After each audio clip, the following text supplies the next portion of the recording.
کوم نوی ویډیو سره تاسو غلکلی وئ امید لرم چې تاسو ټول به روغ او خوشحاله وئ ژوند په مزو کې به وئ د پښتو مشهوره سندرغاړې نازیه اقبال د اختر په دویم ورځ په لندن کې د ګاډي په اکسیډنټ کې په هسپتال کې ډېره په بد حال باندې وفات شوه.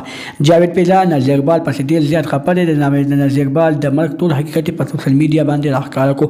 دوستانو جاوید پیزا خبرې اورېدو لپاره زموږ د ویډیو خامخا وګورئ چې جاوید پیزا خبرې درسره په دې ویډیو کې شریکې کړم. د نورو معلوماتي ویډیوګانو لپاره زموږ چینل سبسکرایب کړئ. د نشان خامخا وخورئ چې د یواني معلوماتي ویډیو تاسو ته په اسانۍ سره ملاويږي.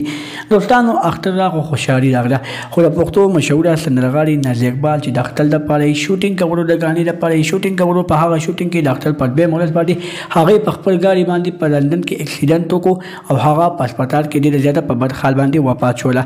داسې قسمه خبرونه په سوشل میډیا باندې چلېدل.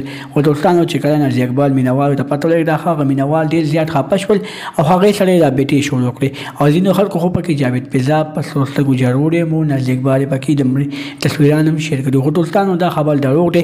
نازیه اقبال چې کله پته ولګېده نازیه اقبال خپل مینوالو ته وویل چې ځینې خلک د خپل ځان مخکې کېدو لپاره د خپل ویوز راوستو لپاره د خپل ځان پروموټ کولو لپاره داسې قسمه خبرونه په سوشل میډیا باندې خوروي. خو زه تاسو ته یو درخواست کوم چې دغه خلکو باندې اعتبار مه کوئ. دغه خلک دروغ وایي.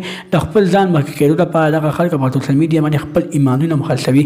دوستانو نازیه اقبال وایي چې ژوندی یم ماته دعاګانې کوي چې مال الله تعالی د خوشحالۍ نور زندګي راکړي. د نورو معلوماتي ویډیوګانو لپاره زموږ چینل سبسکرایب کړئ. د نشان خامخا وخورئ چې زموږ خالي افغاني معلوماتي ویډیو تاسو ته په اسانۍ سره ملاويږي. والسلام.